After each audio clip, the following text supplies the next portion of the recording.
또 좀 질의를 하겠습니다. 방금 나온 월간중앙의 보도를 여과 없이 제가 말씀드리겠습니다. 싹 잡아들여 윤석열이 전화. 미친놈이구나 싶었다. 국정원 1차장의 폭로 내용입니다. 그러면서 윤석열이 이렇게 국정원 차장에게 전화를 했다는 겁니다. 이번 기회에 다 잡아들여 싹 다 정리해 국정원에도 대공수사권 줄 테니 우선 방첩사를 도와 지원해. 자금이면 자금, 인력이면 인력 무조건 도와. 그래서 거부했다는 거 아닙니까? 자, 법무장관님. 예. 이것이 사실이면 국정원에게 대공수사권을 부여하고 말고는 국회 소관 사항이죠. 법으로 해야 되죠. 현재 그렇게 되어 있는 것으로 알고 있습니다.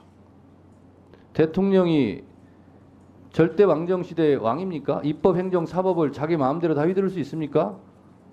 무슨 재주로 국회 권한을 로 되어 있는 법 개정까지 본인이 이렇게 다 주겠다고 합니까? 이게 적어도 월권이죠. 법을 개정한 후에 해야 할 일이라고 생각합니다. 그렇습니다. 아니 대통령으로부터 임명받은 국정원 제1차장도 윤석열 대통령에 대해서 미친놈이라고 지금 표현하고 있어요. 근데 국정원 차장만 이렇게 생각하느냐? 아마 상식적인 생각을 갖고 있는 국민 대부분이 다 이런 생각이에요, 지금. 이게 정상이냐? 미치지 않고서 어떻게 이런 일을 저지를 수가 있느냐? 이렇게 생각하는 것이 대처적인 국민들의 정서일 것이다, 이렇게 생각합니다. 제 얘기를 조금 드리겠습니다. 저는 텔레비전을 보고 있다가 갑자기 화면이 바뀌면서 윤석열 대통령의 무도한 반국가 세력이라느니 무슨 소굴이라느니 이런 말을 들으면서도 왜 그러지 믿지 않았어요.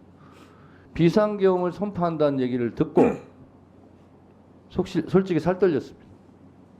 이재명 대표에게 바로 전화했어요. 집에서 나오셔야 된다고, 피신해야 된다고. 그때 이재명 대표의 첫 반응이 이거였어요. 아, 그거 딥페이크 아니에요? 이거였어요. 아, 설마 그럴 리가 있겠어요? 그래서 제가 그랬어요. 실제 상황입니다. 빨리 집을 나와서 피신해야 됩니다. 그리고 저도 수행비서에게 바로 전화해서 집으로 바로 오라고 했어요. 그리고 곧바로 집을 빠져나와서 국회 담장을 제가 넘었습니다. 국회를 360도 빙빙 돌았는데 출입문을 다 봉쇄했어요. 그럼에도 불구하고 일단 본회의장을 가야 된다. 빨리 이것을 해제 의결을 해야 된다. 그래서 국회 후문 쪽 운동장 담을 제가 뛰어넘었습니다. 수행비서도 나중에 들었는데 뛰어넘으려고 했는데 경찰이 막았대요.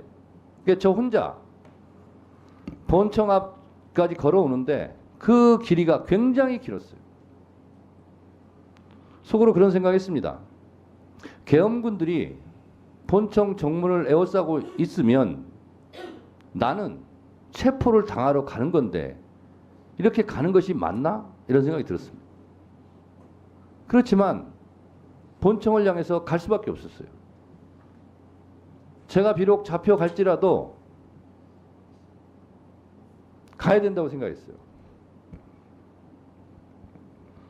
많은 국회의원들이 그런 두려움과 분노, 치떨림을 안고 본청을 향했습니다. 저는 88년 안기부에 연행돼서 4시간 동안 을지로 이름도 알지 못한 호텔 방에서 수도물이 콸콸 틀어진 물고문의 위협 상태에서 4시간 동안 팬티바람으로 수건으로 눈을 가린 채 4시간 동안 고문 폭행을 당했습니다. 그때 생각이 막 나더라고요. 그렇지만 본청으로 갈 수밖에 없었습니다. 비록 잡히더라도 가야 되겠다. 많은 국회의원들이 그렇게 생각했습니다. 저희 국회의원들 지금 오늘 증언을 보더라도 다 잡혀갈 뻔했어요. 특히 저는 체포 대상에도 포함이 되어 있네요. 잡혀가면 무작정 때렸을 거예요. 무작정 폭행했을 거예요. 왜? 기를 죽이려고. 속성이 그렇게 되어 있습니다. 이재명 대표도 저도 우원식 의장도 가자마자 아마 집단 폭행을 당했을 겁니다. 기를 죽이려고 그렇게 해요. 자, 국회의원들 그런 공포감이 있었지만 다 본청으로 돌아왔습니다. 저희 다 잡혀갈 뻔했어요. 그렇지만 역시 위대한 국민들, 시민들이 계엄군을 막아서서 시간을 확보할 수 있었고 비상계엄 해제 요구안을 의결할 수 있었습니다.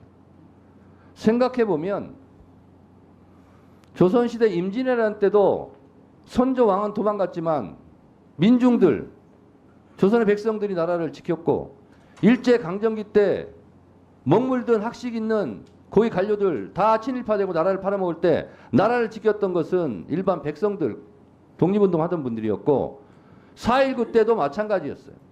일반 시민들. 광주 5.18 때도 전두환, 노태우 군부 일당들이 광주를 학살할 때도 광주를 지켰던 것도 일반 국민 시민들이었고 6월 항쟁 때도 호원철폐 독재타도 이 나라를 구한 것이 일반 국민 시민들이었고 이번 12.3 비상계엄 내란 사태 때도 결국은 국회의원들이 의결할 수 있도록 도와줬던 것은 일반 시민들, 국민들이었어요. 제가 말하고자 하는 바는 일반 시민들, 국민들도 이렇게 하는데 여러분들은 뭐 했냐 이거예요. 일반 시민, 국민들이 몸으로 막았을 때 법무부 장관 이건 아니라고 얘기했어야 되는 거 아니에요? 대법관을 하고 있는 법원 행정처장 이거는 위헌이라고 즉각 발표했어야 되는 거 아니에요? 그 말하기 좋아하는 헌법재판관들 다 뭐하고 있었어요? 헌법재판소에서 재판관들이 이건 위헌이다. 즉시 중지해라. 이렇게 성명 한 줄이라도 빨리 냈어야 되는 거 아니에요? 일반 국민들보다 여러분들이 못하다는 겁니다. 더 공부 많이 하고 출세한 사람들이 월급도 많이 받는 사람들이 왜 그 모양이에요? 1분 더 넣으세요. 오늘 제가 화가 나는 것은 진정으로 반성하고 있냐 이거예요.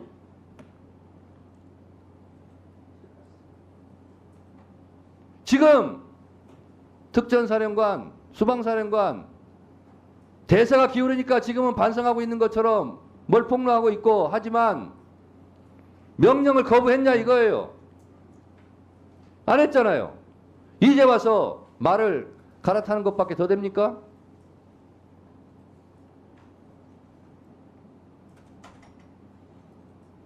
국방부 차관도 이제 와서 대세가 기우니까 이런 조치들 하는 거 아니에요. 검찰 이러니까 무슨 특수본 꾸린다 뭐한다 하는 척 하는 거 아니에요.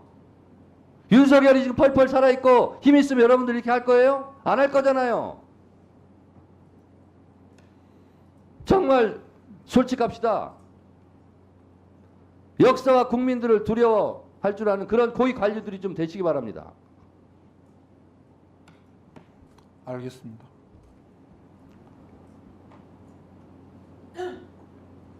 한 말씩 하세요. 법무장관 예. 한 말씀 하세요. 위원장님 말씀 잘 듣고 저희들이 뭐 제가 공직을 얼마나 더 앞으로 할지 모르겠습니다만 염두에 두고 잘 하도록 하겠습니다. 법원 행정처장도 한 말씀 하세요. 예, 일반 국민들의 높은 시민의식에 다시 한번 경의를 표하고 저 자신부터 제자리에서 국민의 기본권 보장의 최고보루로서의 어떤 사법부 위상을 강화하기 위해서 노력하겠습니다. 진짜 국민들에게 감사하시기 바랍니다. 국민들 아니었으면 큰일 날 뻔했어요. 헌법재판소도 한 말씀 하세요. 그 상황의 지금 심각성과 지금 이 일이 벌어진 것에 대해서 굉장히 좀 참담한 심정을 가지고 있습니다. 그 앞으로라도 그 진행되고 있는 헌법재판소 권한 사항에 대해서 최선을 다해서 노력하겠습니다. 법제처장님도 한 말씀 하세요.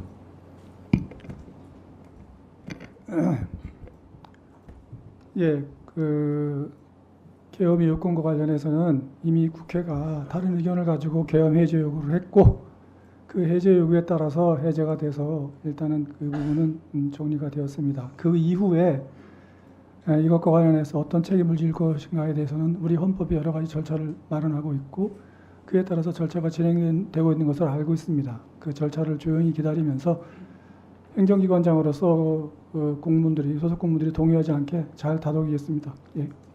역시 반성과 잘 사과는 됐습니다. 없으시군요. 오동훈 공수처장도 오늘 한마디도 안 하시는데 한 말씀 하세요. 헌정 질서 중단을 회복시켜준 국회의원님들과 국민들께 경의를 표합니다. 그 나머지에 대해서는 수사기관의 그 수장으로서 수사로 또 말해주고 싶습니다. 네, 조은석 감사원장 대행도 한 말씀 하세요. 예, 저희도 뭐 충격 속의 TV 중계를 지켜봤는데요. 시민들과 의원님들의 그 용기가 오늘날 저희가 이 자리에서 이런 말씀을 드릴 수 있는 기회가 된 게 아닌가 싶습니다. 감사합니다. 네, 우리 김선호 국방부 차관입니다. 예, 차관으로서 이런 사태를 막지 못한 책임이 가볍지 않다는 거 잘 인식하고 있습니다.